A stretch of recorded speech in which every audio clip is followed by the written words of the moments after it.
We're live. We're live. Hello. Today we're going to talk about overcoming fear, which we thought was a really relevant topic considering the virus that's spreading around the world. Absolutely. We are in New Zealand, so it's lovely to be with you today. We know some of you are on home detention, as I call it, but it's not, is it? It's home safety. That's self-isolation. Self-isolation. But fear is a big thing in the world in general and within us as people, within us as individuals. So I think fear is just kind of gripping a lot of places on a much huger scale right now with what's going on around the world. And what is fear?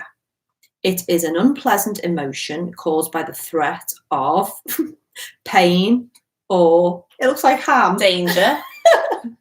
She wrote that. It looks like ham. Danger or pain, basically, or harm. That is what fear is in a nutshell. So it's understandable that the world in general is in a state of fear.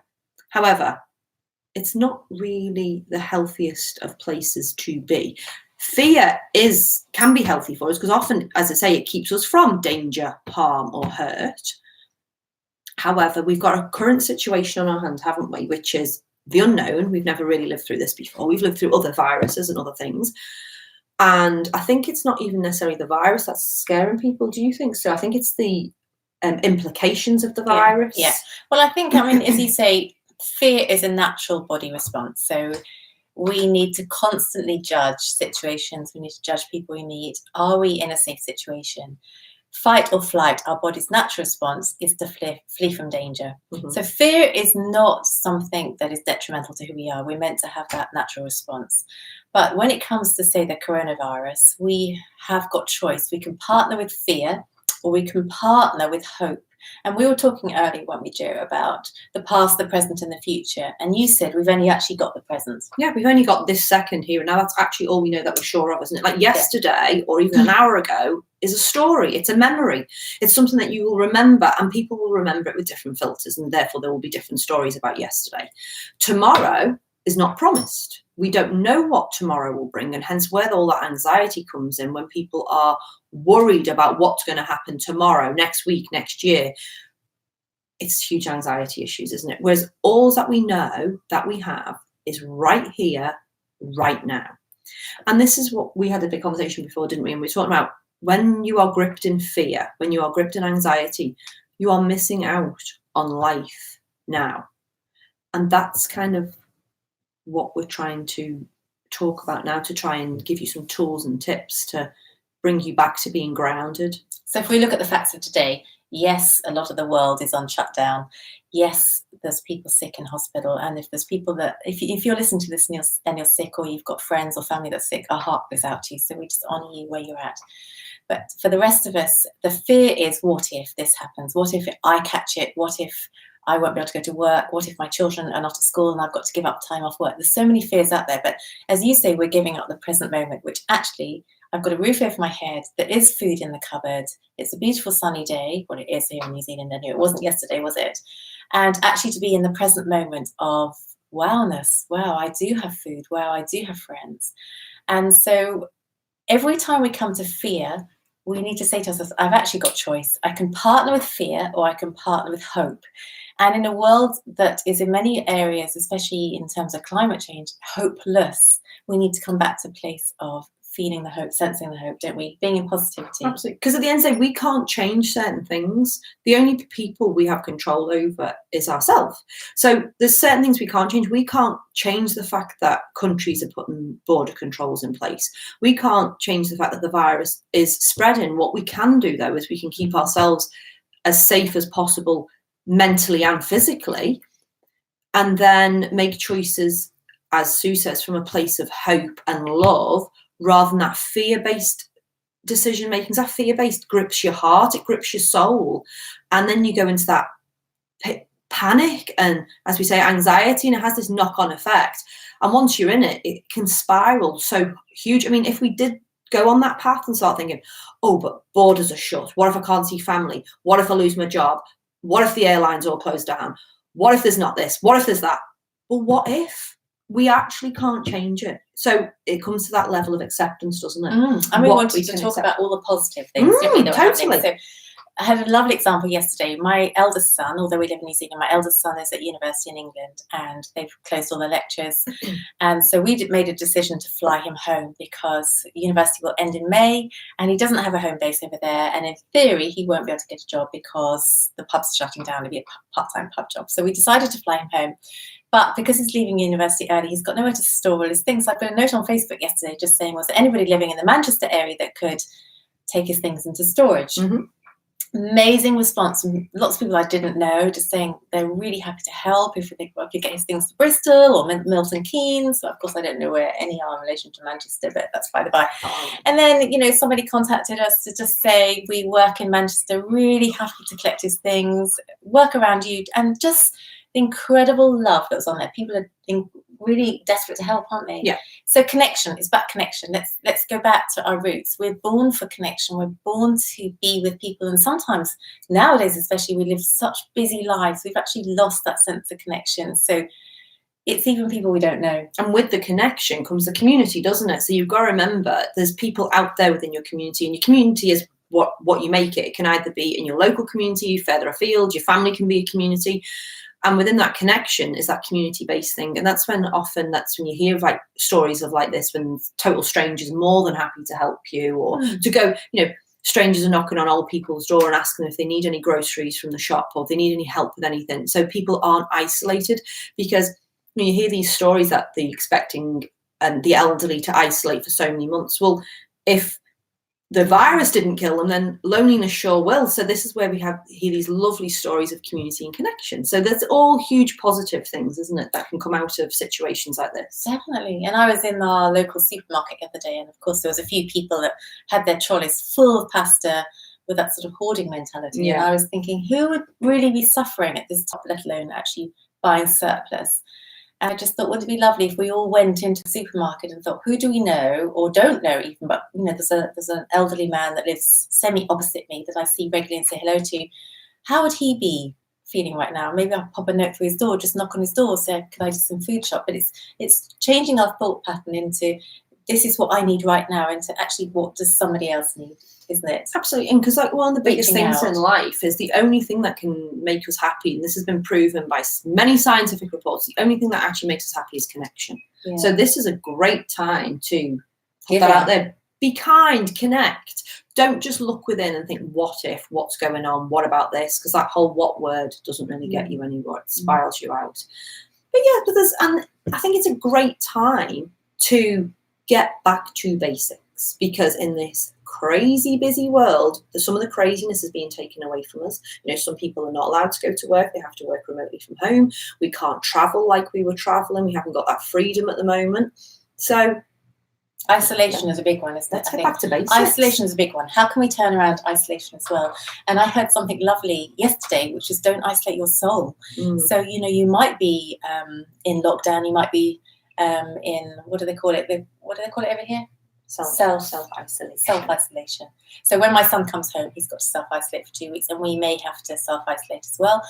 Don't isolate your soul. So how can you connect with something you actually are passionate about doing? You can go in the garden, you can create hobbies, you can connect online. We can actually find our soul space away from, again, the business. If it's that you're not going to work anymore, is it you can't see your friends, you can't go to big churches anymore, but how can you connect your soul with actually what's going to fill it up and heal it? We all need healing in many areas of our life, and I kind of think planetary, the universe is coming back into a place where it's downtime, it's disconnecting from the busyness, the craziness of shopping and flying and traveling and working into that. But we also have basic needs, don't we? And there's people listening that I'm sure are worried about how you're going to pay your mortgage and how you're going to pay your rent. But I think it's about trust. It's about knowing there's a bigger picture than you, and the universe has got your back. And that when we come to hard times, there will be a way, there will be means of meeting that fear. Also, there's so many other people who will have exactly the same concerns as you. So be reassured that you are not alone. Definitely not alone. There's lots of people who have got similar worries to you. So yeah, you're definitely not alone. And people are going to certainly combine forces, I think, aren't they? Many of us have got more than we need in terms of, we've got spare bedrooms, we've got spare food, we've got spare love, we've got time on our hands to connect. And I really think this is where, we all have negative and positive connotations of social media and the internet, but I really think this is where the internet will come into its own. It will keep people connected. It will keep that sense of community. As you say, even connecting with your soul, you can learn so much from the internet. And I don't mean about coronavirus, by the way. I mean just learning something that fills your soul up.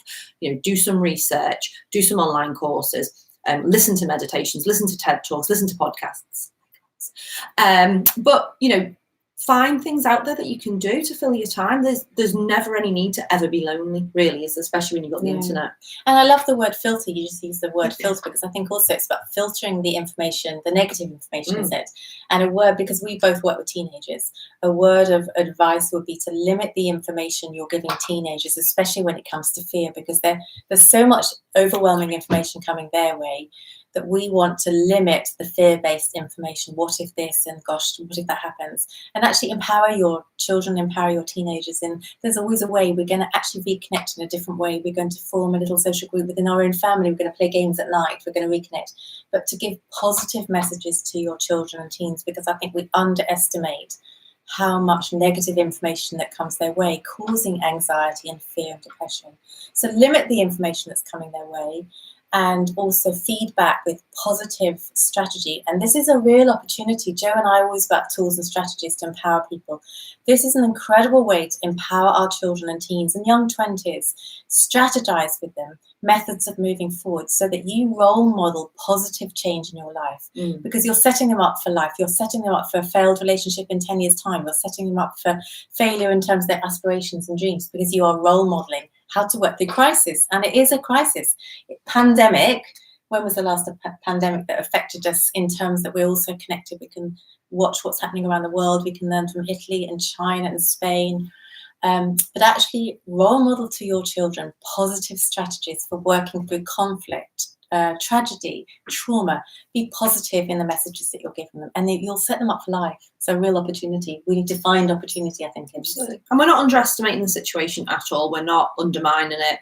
We are honouring the situation and accepting the situation, because, as I say, we can't do much to change it. The only thing we have control over is how we choose to deal with it. I mean, there's that famous saying, isn't it, that life is 10% what's given to you and 90% how you react to it. And this is such the case now. Life is throwing certain curveballs our way. We have the choice on how we're going to react to it. And I've seen some lovely posts out there. Not that I spend ages on Facebook. When I'm trying to post things on Facebook, things pop up. And there was a hairdresser snippet. I don't know if you saw it, where the hairdresser wanted to keep the salon going, and so she had a hairdryer on the end of this enormous sort of 2-meter pole and a comb as well. So she was literally standing with her client, combing the hair and hair drying, and the hair was just literally all over the face. But I thought it was so funny, actually. It was hilarious. And there's some funny posts out there. So stay in humour. Humour, when we laugh, we actually release a chemical in our body that is very empowering. I don't know what the chemical is. Well, that's why we hang out, just so we can laugh together. Have a laugh, connect with people, even if it's online. Have a laugh with people and remove yourself from the fear-based negative conversation of what is.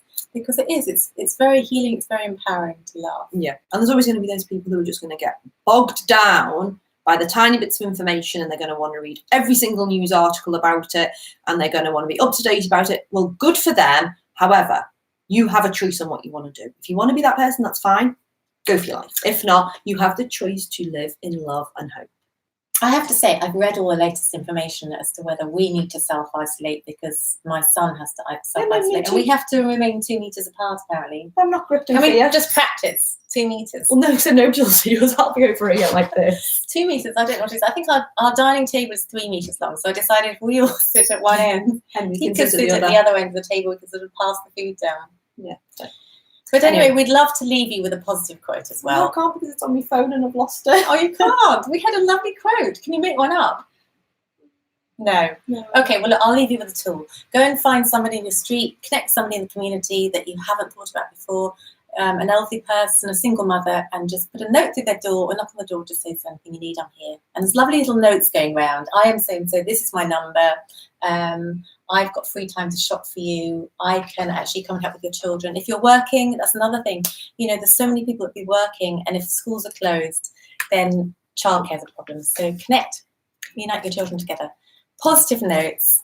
Stay in humour. Absolutely. Stay And connected with people. we're always around if you want to chat to us. Message us, and we will Follow answer your us questions. on Facebook, Pods with Posh and Pool. We've got a series of podcasts which is empowering people to say that, put the message out there, nobody's got a perfect life, and we've got amazing stories.